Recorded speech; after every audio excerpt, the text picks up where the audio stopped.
디펜딩 챔피언 징크스? 우린 그딴 거 없어. 와! 잉글랜드 폼 진짜 미쳤다! 이렇게 또 하나의 8강 매치가 정해졌죠. 프랑스 대 잉글랜드.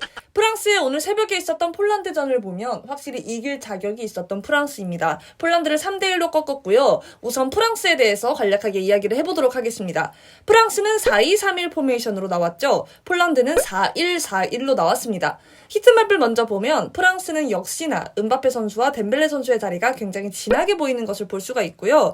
측면에서 두 선수의 침투 장면이 정말 많았었고 테오 선수와 질쿤데 선수, 특히 테오 선수는 비교적 높은 위치까지 올라와서 플레이를 해줬습니다.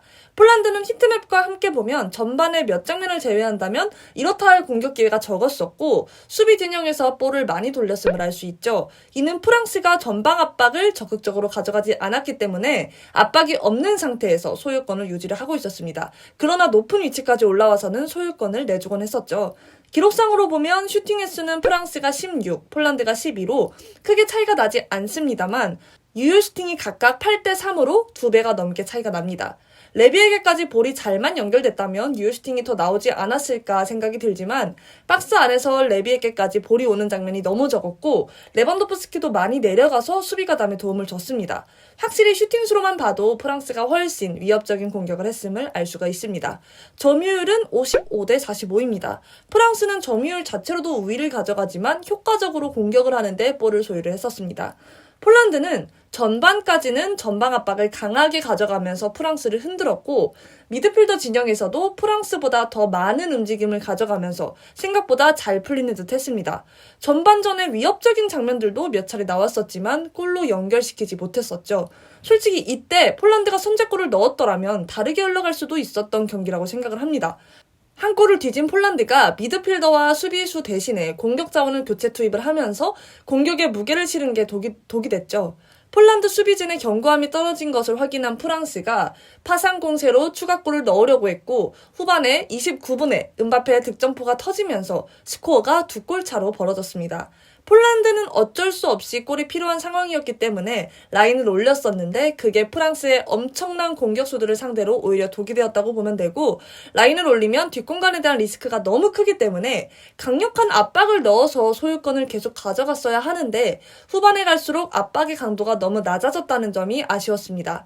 2대0이 된 후로는 폴란드에게서는 의지가 보이지 않았고 분위기가 스스로도 패배를 이미 인정하는 듯하게 보였었죠.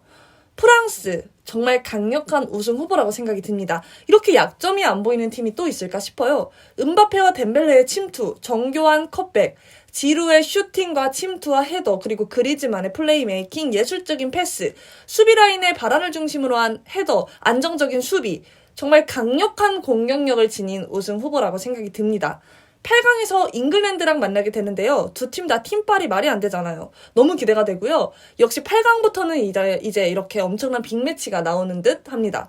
이번엔 잉글랜드에 대해서 한번 살펴보겠습니다. 월드컵이 열리기 직전에 네이션스 리그에서 굉장히 처참한 결과들을 맞이한 잉글랜드이기에 좋은 라인업을 보유하고 있음에도 높이 올라가지 못하겠다 싶었던 잉글랜드가 16강에서 아프리카 최강 국가 아프리카 네이션스컵 우승을 이뤄낸 세네갈에게 3대0의 큰 스코어로 승리를 해냈습니다. 우선 기록들을 살펴보기 전에 경기를 보면서 잉글랜드가 정말 완벽했다고 느꼈던 부분은 많이 지적을 받았었던 잉글랜드의 센터백 문제가 전혀 없었다는 거죠. 잉글랜드는 B조에서도 이란에게 2실점을 내준 게 전부고 이는 이번에 치러졌던 16강전을 포함해서도 2개밖에 없습니다. 조별로만 따져본다면 잉글랜드는 전체 조별리그에서 가장 많은 득점인 9득점을 했고 9득점을 한 또 하나의 팀은 스페인이죠. 하지만 스페인은 잉글랜드에 비해서 1실점을 더했습니다. 물론 1실점을 한 국가들도 있으나 네덜란드 경우 잉글랜드에 비해 득점이 4점 적고 미국은 총 2득점에 그쳤죠. 튀니지도 1실점을 했으나 총 1득점을 했으며 F조인 모로코, 크로아티아도 1실점에 4득점, 브라질은 1실점에 3득점 등 잉글랜드는 2실점 9득점씩으로 그 어떤 국가들보다 공수 양쪽으로 정말 잘 챙겼다는 걸 알 수가 있죠.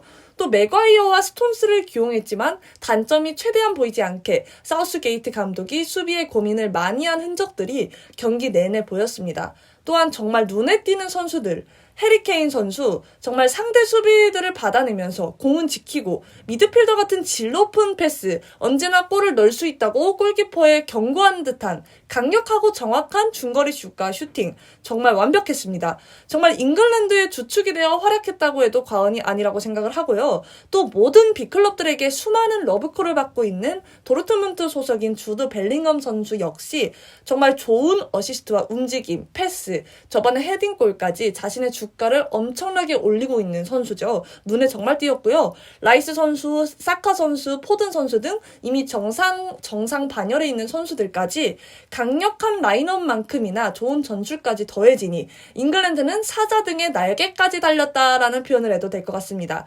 이번엔 경기에 대한 기록들을 한번 보겠습니다. 잉글랜드는 8번의 슈팅을 가져갔고 세네갈은 10번의 슈팅을 가져갔습니다. 하지만 세네갈의 사르 선수와 디아 선수를 제외한 총 6번의 슈팅은 전부 다 박스 밖에서 시도한 중거리 슛이었고 잉글랜드는 8번의 슈팅 중 박스 밖의 슈팅은 케인 선수의 중거리 슛 단 한 번밖에 없습니다. 그래서 슈팅 개수라는 상관없이 더 골에 가까울 만한 슈팅을 가져간 국가는 잉글랜드가 훨씬 더 가까웠다고 말씀을 드릴 수 있겠습니다.